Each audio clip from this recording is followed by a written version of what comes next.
Yo, what up, everybody? It's your boy, the Kryptonian, Satan here, bringing you another Naruto discussion. Today, I'm going to be looking at whether or not Hinata should have been the replacement member for Team 7 in the Shippuden arc of Naruto, the manga.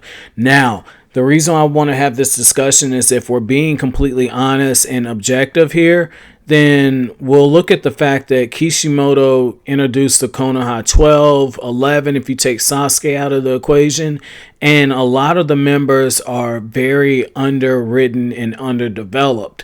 And the thing about that is when you compare somebody like Hinata's character development to Shikamaru and Neji, she is vastly inferior in that regard. And I think that this is why Hinata would have made an excellent addition to Team 7. And that brings me into my second point for why Hinata should have been on Team 7.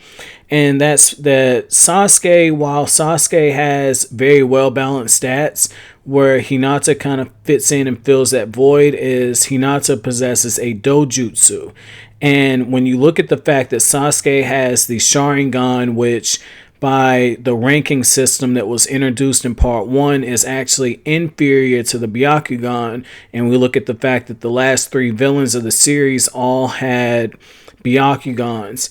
So when we look at that, it makes a lot of sense to put Hinata on Team 7 because it would serve the role of foreshadowing, and it would be very symbolic that the replacement member of Team 7 ended up being someone who had the superior dojutsu.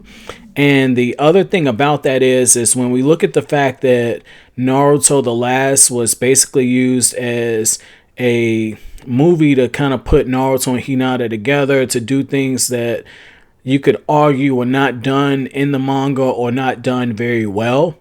I think that if you would have put her on Team 7, then there would have been no reason to have Naruto the Last, or if we're going to make the movie, actually make the movie where Toneri is more than just a obstacle for Naruto to overcome in order to learn his feelings about Hinata and to put those two together. We could have actually further explored the Sasuke clan and went more into detail, because that movie large in part was about getting Hinata back and justifying the Naruhina pairing. And the other thing about that is when you look at Hinata, the final reason why she would have made a great member for Team 7 is she's the very first person that Naruto actually inspired, whether or not he realized it or not. And when you take that into the equation, the fact that she's adopted Naruto's ninja way, I think that that would have been absolutely breathtaking. And the reason why I use the word breathtaking is we would have seen the changes in Hinata. We would have seen Hinata's reactions to different things, like learning that the Akatsuki are going after Naruto and just how dangerous it is when he loses himself in the Nine-Tailed state. We saw what happened when Sakura saw that firsthand. Imagine what would have happened if it would have been somebody like Hinata who got to witness that firsthand. And the thing about it is by having Hinata on there and letting her witness those things, I think that it could have strengthened the bonds. And by strengthening those bonds, I think that it definitely would have end all be all would have solved a lot of the problems that people had with the whole Naruhina pairing. There wouldn't have been a Narusaka pairing. And as far as how would this work, I think that when you just look at this, it made perfect sense for Hinata to be placed on Team 7 for 2 reasons. One, Hinata was already a Chunin, and once you make the Chunin rank, you're basically on equal footing with your Jonin teacher. Even though the fact that they have a higher rank than you, you can go out there and lead a squad on your own, as we saw in part 1 when Shikamaru led a squad and wasn't quite ready for it.